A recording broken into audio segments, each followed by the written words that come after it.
And now, an old shaggy dog story that was told to me by my father, entitled,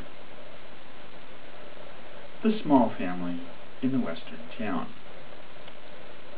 And it goes something like this. Once upon a time, not too very long ago, there was a small family. A father, a mother, and a young son.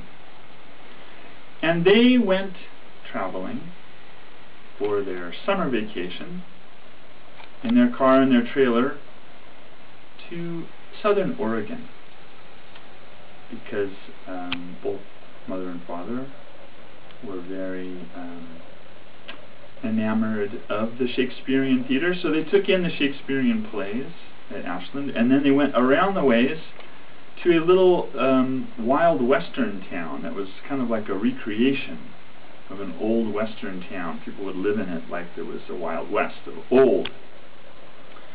So as they were walking down the main street, you know, with the dirt street and the wooden sidewalks and all the taverns and the things, so all like a Wild West recreation, the little boy should see nothing other than a cowboy walking along, and he goes and points his finger at him and starts laughing really loud. He says, "Hey, look at the old bow-legged cowboy over there. Doesn't he look silly?"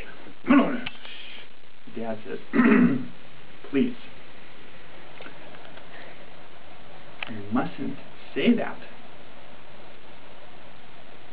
Not only is it rude, but this guy's packing a pistol. He might get pissed."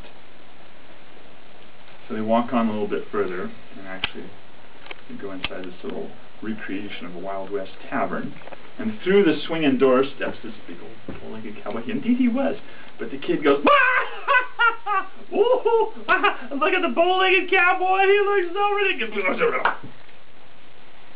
Dad says, "Now I told you once, and if you do that again, you are going to go back to the trailer and read nothing but Shakespeare the next 3 days. Is that clear?" It's like, "Oh, I'm sorry, Dad. I'll be really quiet now."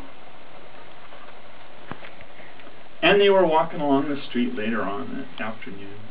And indeed, this very enormously bow-legged cowboy, he's sitting on a horse and the feet can almost touch on the bottom. He is walking along the street and the kid can't contain himself. He laughs. "Look at the bow-legged cowboy, he looks totally ridiculous." And Dad like, "Oh yeah, that's it, come on." And he's like, true to his word, they take him back, they lock him in the trailer, and he has to read the complete work. Doesn't even get to the comedies. He starts with the tragedies, then the historical plays, only a little bit of the sonnets, before he's going to even get any of the comedies. Day after day, in and out, all he's doing is reading Shakespeare. Finally, on the third day, he emerges a changed lad. And they take him back to the town, and he's keeping his cool. And there's this big old bow-legged cowboy walking down the street. Ka-ching, ka-ching, ka-ching. The spurs making the sound on the boots as he walks. Clunk, ka-ching, ka-ching. Kids all keeping it cool. And they walk on a bit further. And then striding out of the livery stables comes a big old bow-legged cowboy. Ka-ching, ka-ching. Kid sees himself. He's holding it back. And they walk on a bit further. And then the biggest of the bow-legged cowboys you ever did see comes walking down the middle of the street. Ka-ching, ka-ching, ka-ching. And the kid can't hold it anymore. And he bursts out,